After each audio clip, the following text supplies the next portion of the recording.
Commander Tarsnarine stood motionless before the cracked, flickering view screen, his face drawn and weary. The cracks in the screen reflected the distant flashes of explosions, each one a reminder of the relentless bombardment his planet was enduring. The distant echoes of detonations reverberated through the compound, shaking the room as particles of fine metallic dust rained down from the ceiling. The air was thick with the smell of ozone and burnt electronics. Tars could feel the weight of his failure pressing down on him. His homeworld, his people, all on the brink of annihilation. And still, no one had come to help. They thought no one would come. "How many more hits can we take?" Trees muttered, his voice thick with exhaustion. Another explosion rocked the command center, sending a fresh tremor through the building. Dust fell from the ceiling, drifting in the still air like a warning. The noise of crashing debris filled the space, its rhythm punctuated by the sound of dying electronics sparking on the consoles. TRZ moved slowly around the command center, his three-fingered hands clenched into fists at his sides, each step heavy with the weight of despair. His uniform was already torn at the edges, stained and worn from days of battle, and still there was no end in sight. "Commander, 3 more settlement domes have gone dark in the southern quadrant." Lieutenant Farablaze's voice broke through his thoughts. Her usually calm demeanor was shattered, her fingers tapping furiously on the control panel as panic flickered across her violet skin. "We've lost contact with entire sectors. The damage, it's catastrophic." The room fell silent, the reality of the situation settling in. Traz's chest tightened, and he took a slow breath to steady himself. "Fantastic. So, who's coming to help us now?" Trees' voice rose in frustration, though he tried to keep the tremor of fear from betraying him. His eyes darted toward the console, where Communications Officer Plick Rendar, a small, twitchy prion, frantically worked to pull up any response. Plick's ears flattened against his head as he frantically searched the static-filled screens. "Nothing from the Galactic Concord. The Elian Federation, well, they're deeply concerned about the situation, but no ships. The Uzi Confederacy claims their entire fleet is undergoing maintenance. All 11,000 ships simultaneously." Plick threw his paws up in exasperation, his translator pendant bouncing wildly with every frustrated movement. "They're all hiding from the Drans. Not a single one of them will lift a finger to help us." Truz slammed his hand onto the tactical display, the sound sharp in the otherwise silent room. "Perfect. They're all hiding, as if we're going to survive this alone." Lieutenant Blaz's voice came in a whisper, almost a secret, her eyes flicking around nervously as if the very mention of it might bring doom. "What about the humans?" The room froze. A deadly quiet settled over the command center. The sound of dying electronics, the faint hum of failing power, all of it seemed to vanish. Every eye turned toward Truss, waiting for his response.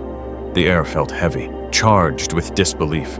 The Vidian representatives exchanged uneasy glances, and a few even scoffed, their eyes rolling as if the very thought was absurd. "The humans?" one of the diplomats muttered derisively. "What are they going to do? Send their barbarian fleet after the Drans? Ridiculous."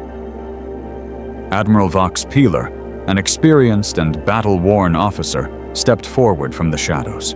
His scales, worn from years of war, were etched with the harsh memories of countless battles. His voice cut through the room, low and gruff, steeped in doubt. "Not the humans. Their fleet, if it even shows, will do more harm than good. Have you heard the stories? Their so-called Reaper fleet. They're not peacekeepers. They're killers." Trez looked around, his mind racing. But no one had any other answers. His shoulders slumped in defeat. After a long, drawn-out moment of silence, he leaned back in his chair, his antenna drooping further with the weight of the situation. His hand dropped to his lap, his voice quiet, but full of bitter resignation. "Let's face it, we're done for. We've sent distress calls for cycles. The humans haven't even bothered to respond."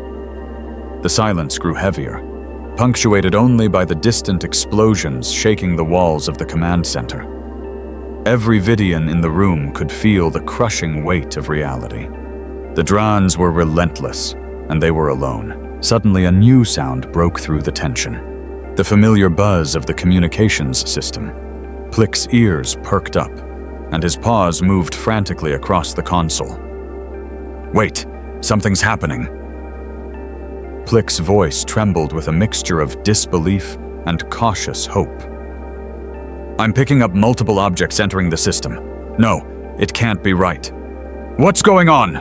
Trez demanded, his voice sharp with urgency. He hurried over to Plick's station, his heart pounding in his chest. "These velocity readings, they're impossible," Plick continued, his voice rising in disbelief. "Nothing moves that fast, not even Dran warships." The room was frozen, the air thick with confusion. Farah's breath caught in her throat as she watched Plick scramble over the data, his paws trembling. "Please tell me this is a glitch," Farah muttered. "No," Plick replied, his voice low but sure. "This is real, and they're broadcasting on human frequencies." The room went deathly silent again. The mention of human frequencies sent a ripple of disbelief through the command center. The Vidian representatives exchanged confused glances, each struggling to process what they were hearing. "The humans."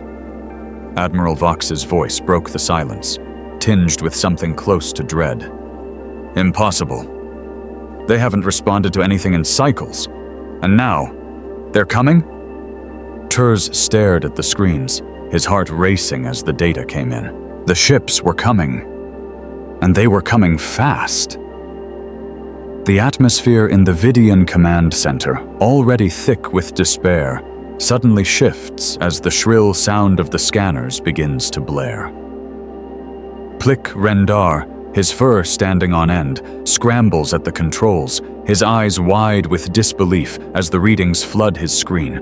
His paws tremble as he looks up, heart racing. Wait, there's something. No, there are ships coming, fast." Plick's voice is strained, barely a whisper, as if the very reality of what he's seeing is too much to comprehend. Lieutenant Farah Blaz, still reeling from the previous reports, swivels in her chair, her violet skin paling further as she stares at Plick. "Ships?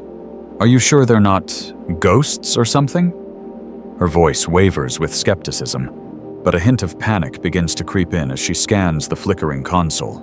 Plick, his heart pounding, quickly shakes his head, refusing to believe it himself, but knowing deep down it's true. "No, it's real. They're coming on human frequencies." His voice shakes as he delivers the impossible truth.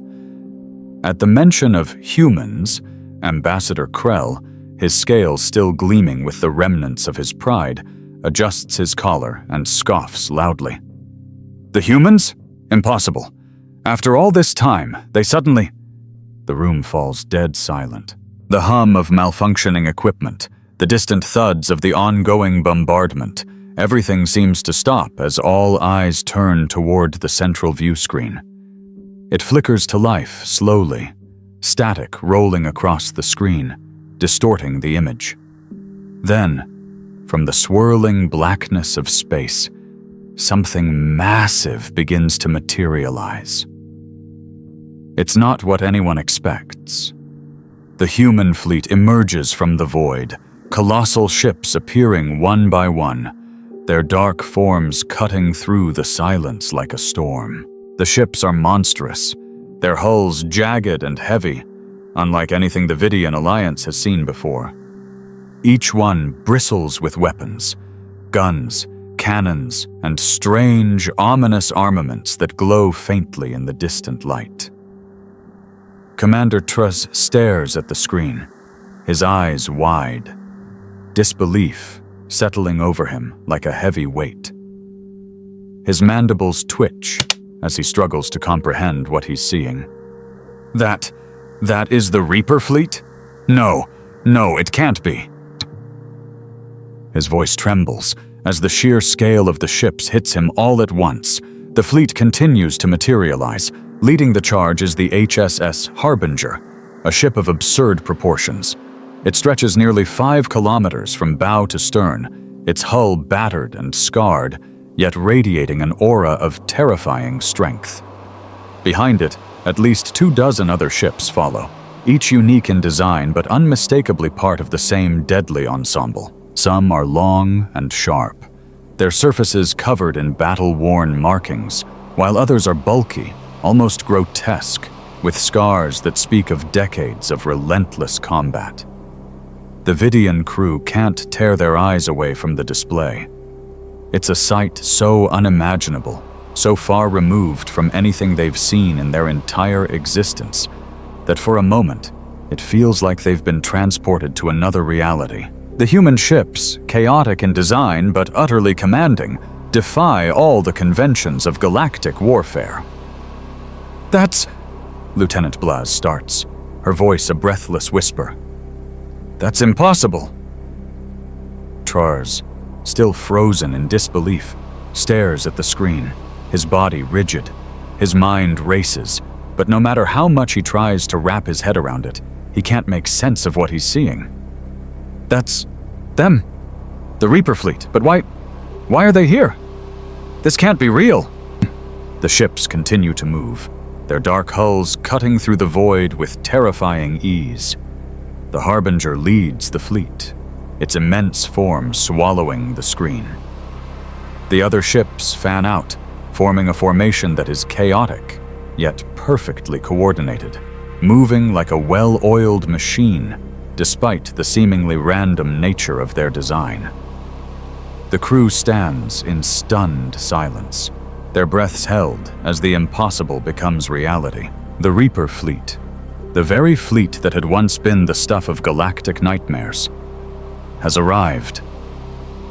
And for the first time, in what feels like an eternity, the Vidian Alliance has a glimmer of hope. But at what cost? The ships loom before them, and no one knows what will come next. The view screen flickers again, this time revealing the chaotic bridge of a human warship.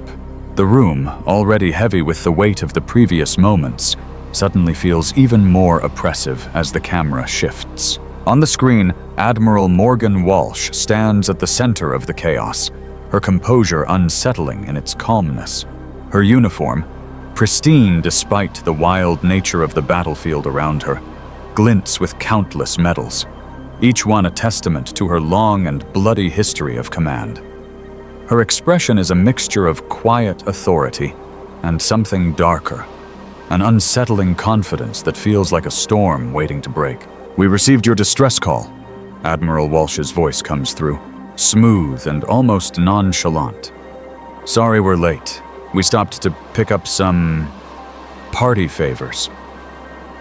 The camera shifts, revealing massive missiles lined up across the deck of the ship, colossal, the size of small buildings.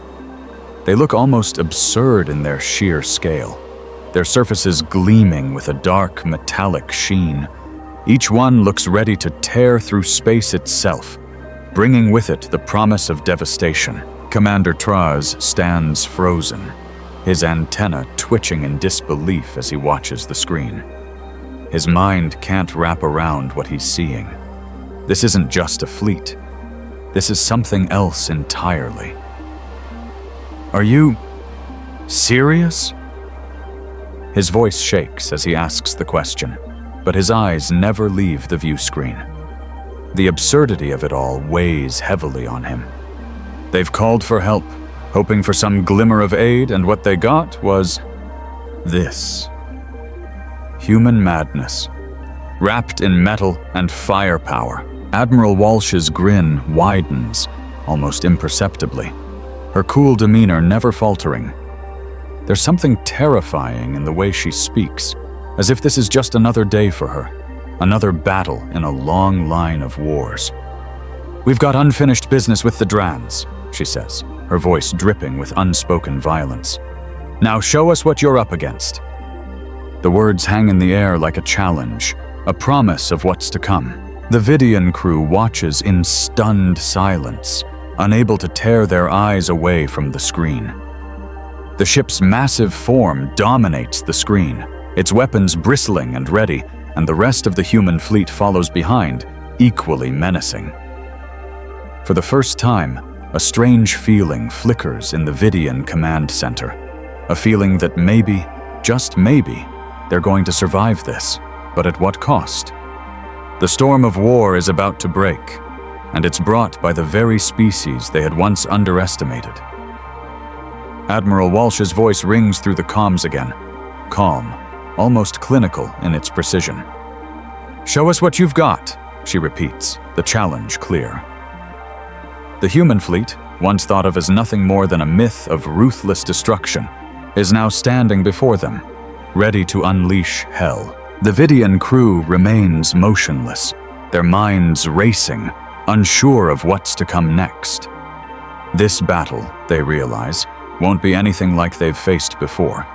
It won't be like anything they've ever known. It will be chaos, it will be brutal, and it will be unlike any fight they've ever imagined.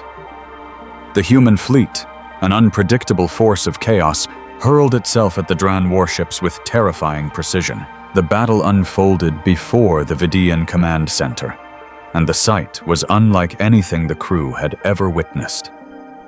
Human ships darted and weaved through the battle with an almost uncanny fluidity, moving so erratically that it defied all logic. Their vessels avoided Dran fire with ease, slipping and twisting through the streams of energy blasts like shadows, as though they were not bound by the laws of physics.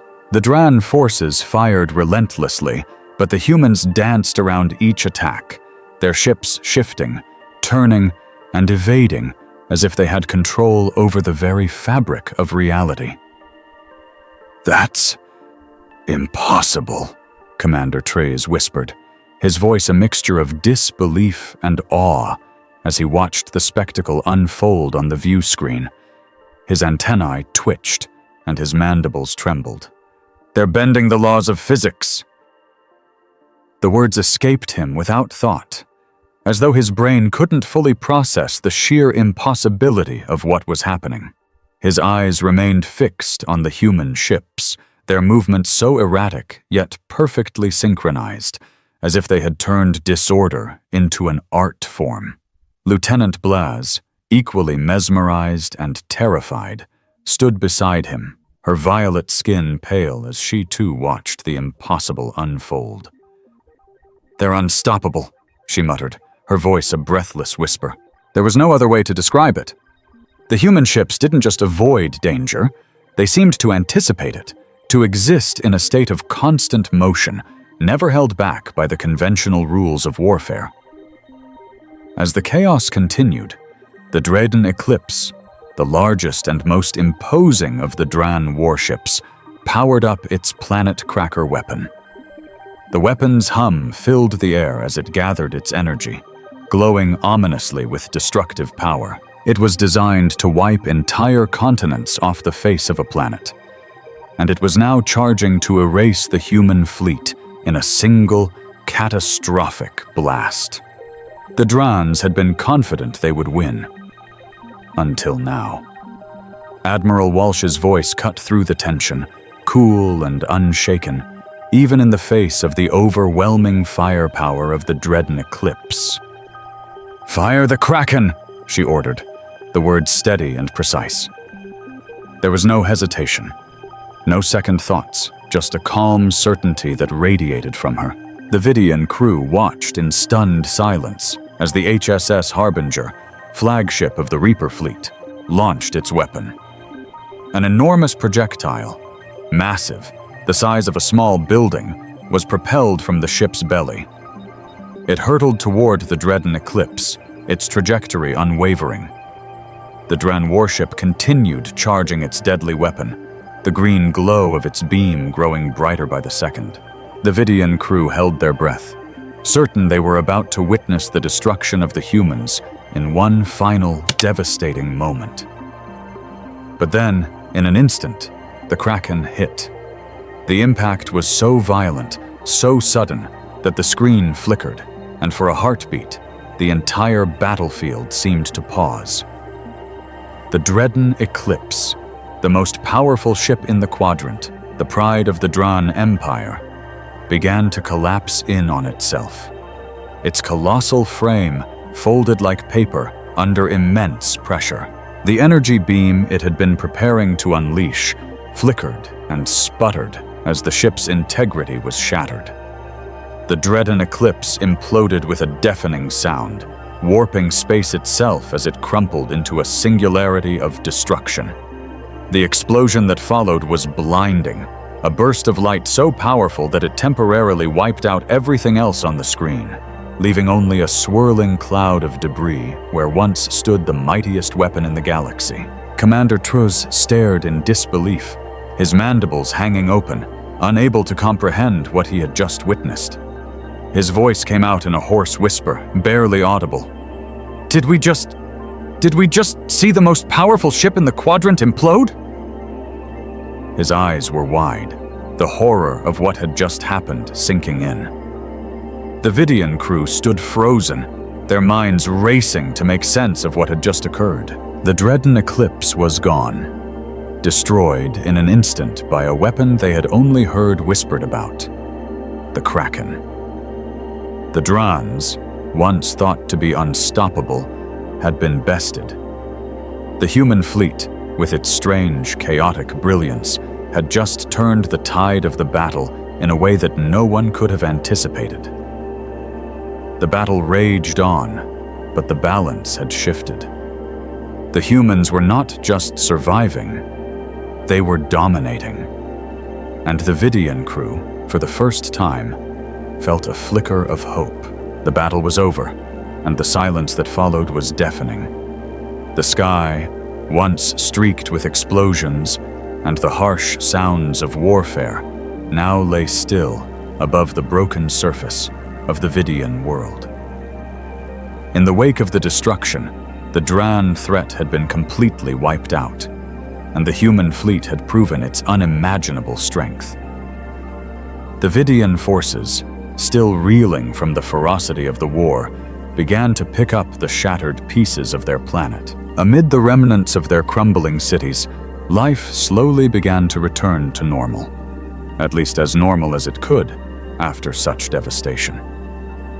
But amidst the wreckage and ruins, the human soldiers were celebrating.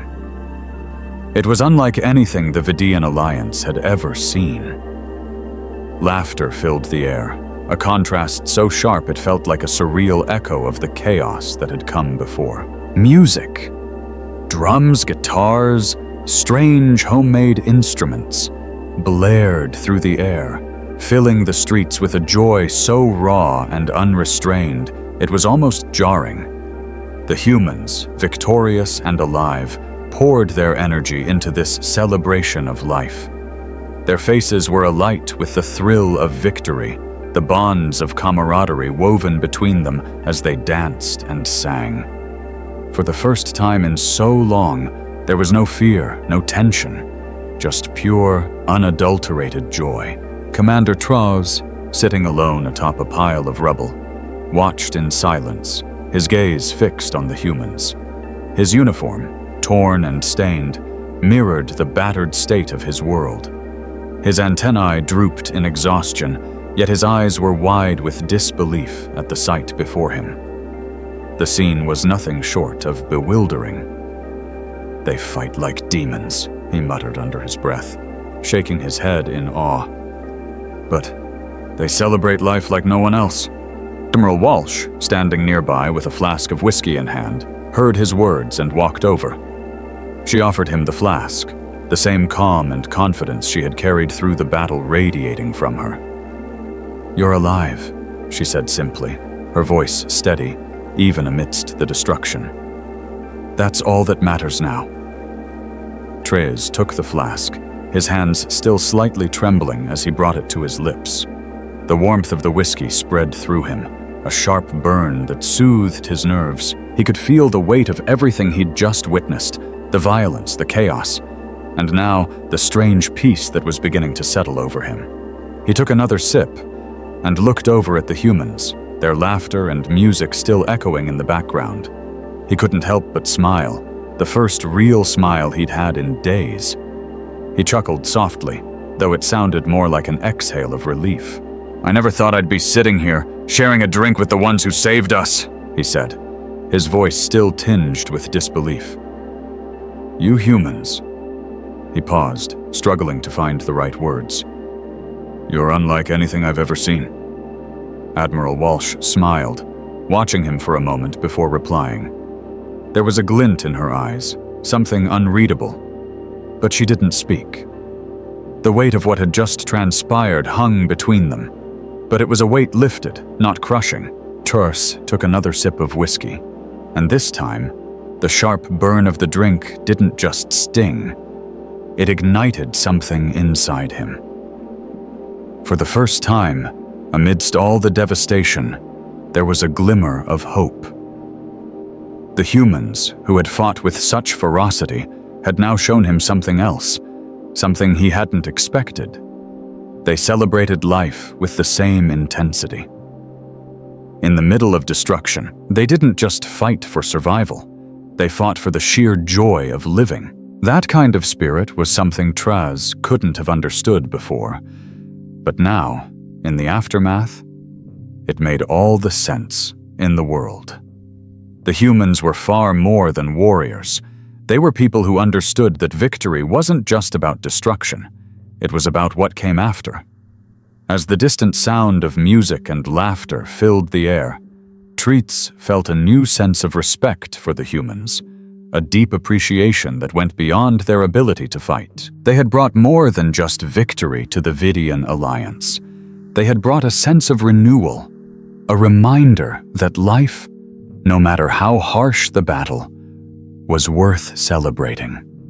And for the first time, Treats understood that it wasn't just about surviving the fight. It was about living to see the next day. As the human soldiers danced and laughed, oblivious to the broken world around them, Traz realized that this moment, this new beginning, was something that would stay with him forever. They had won the battle, but more importantly, they had shown him how to truly live. Months later, the Vidian capital was alive with excitement. The once ruined city, still bearing the scars of the war, now thrummed with the energy of new beginnings. Representatives from many species gathered in the Grand Hall for an event that would reshape the future of the galaxy, the signing of the Earth-Vidian Mutual Defense Pact. The room was filled with diplomats, military officials, and leaders, each one eager to witness this historic moment. The air was thick with anticipation, and the usual tension that often accompanied such meetings had given way to a sense of hope. It was clear to everyone that this was not just the signing of a treaty.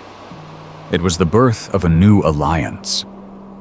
At the front of the room, Ambassador Krell stood tall. Once a symbol of fear and skepticism toward the humans, he now carried himself with quiet confidence. The Vidian diplomat's demeanor had changed completely.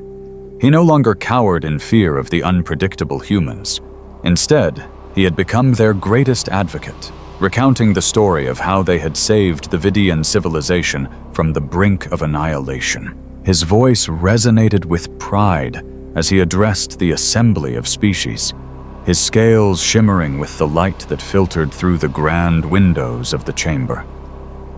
"We misunderstood them," Krell began, his words filling the room with an undeniable weight. The crowd fell silent, hanging on his every word. "But when the Drans came for us, who answered the call? It was Earth. It was the humans." The room was still for a moment, each representative digesting the magnitude of his statement. The humans, once seen as chaotic and unpredictable, had proven themselves to be something far more valuable. An unexpected but unwavering ally.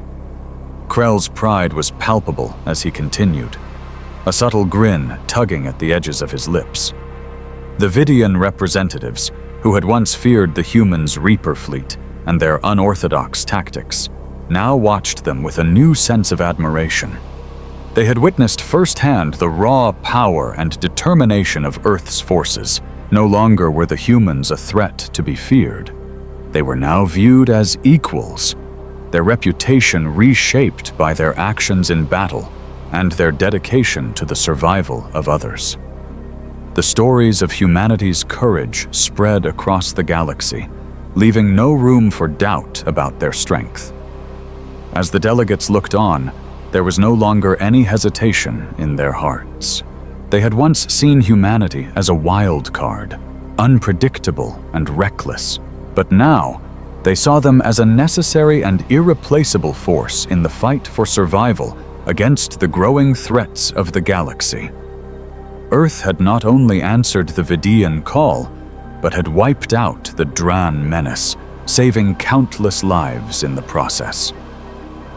Krell's voice, steady and filled with pride, echoed through the hall. "Today marks the beginning of a new era," he continued, his words carrying the weight of history.